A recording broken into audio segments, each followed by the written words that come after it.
The ballroom smelled like expensive flowers and borrowed confidence. I almost didn't come. My brother insisted. It's important for optics, he'd said over the phone. Family presence makes me look grounded. I arrived in a simple black dress, hair pulled back, hands still bearing faint calluses, no lotion ever fully softened. I build things for a living, warehouses, structural reinforcements, logistics yards. I own the companies now, but I still visit sites. I still walk concrete. In our family, that has always translated to hui, she didn't make it. The merger party was staged like a coronation, screens looping promotional videos, waiters gliding, investors clustering in polished circles. My brother moved through it all like he'd been born under chandelier light. When he spotted me, he grinned too wide. During his speech, he pointed into the crowd. And of course, my sister made it, he said. This is my Stinky sister. No real job, no future, just a manual labor. The laughter came fast, relieved, grateful for direction. For a moment, the old reflex surfaced. The need to shrink, to smile so no one would feel uncomfortable about stepping on me. I didn't shrink. I let the silence after the laughter stretch a fraction longer than expected. I watched who avoided my eyes and who studied me more closely. Near the front stood Mr. Kareem, the lead financier behind the acquiring firm. He didn't laugh. He tilted his head slightly, recognition flickering. We had met twice before. Not socially. My brother resumed his performance, joking about family charity cases before pivoting back to projected growth charts. Applause followed. Champagne refilled. I could have walked out. That would have been clean.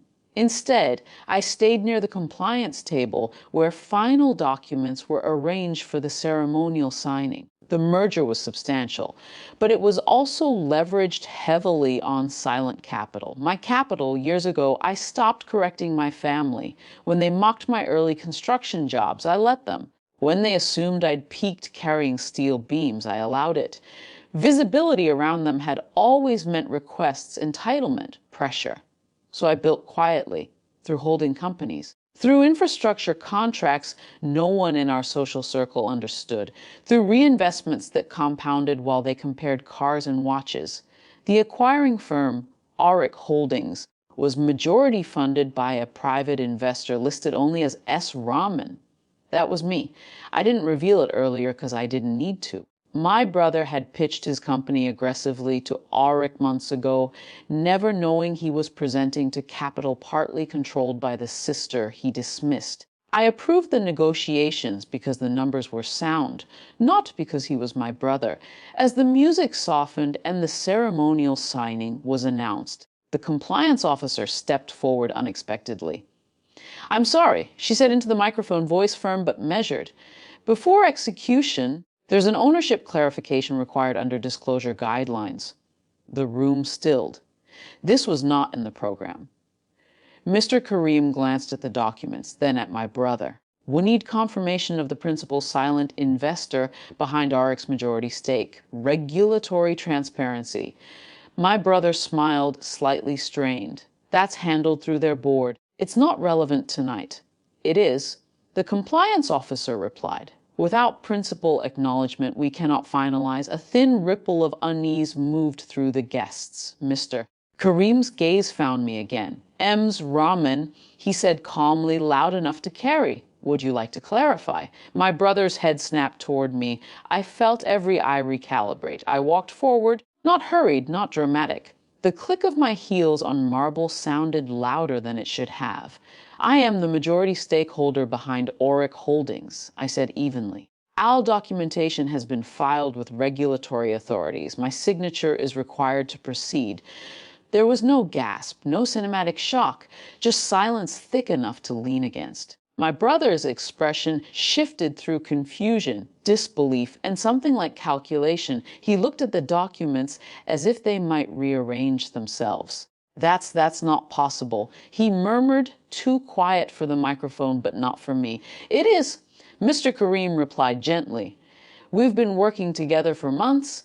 I met my brother's eyes then, not with triumph, just steadiness. The compliance officer placed the signature page in front of me. Control shifted in that small administrative gesture. My brother no longer stood at the center.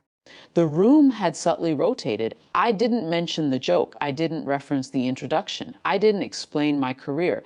I reviewed the amended governance clause I had added earlier that week. Oversight authority on executive compensation and strategic debt decisions, standard risk management, professional. I signed.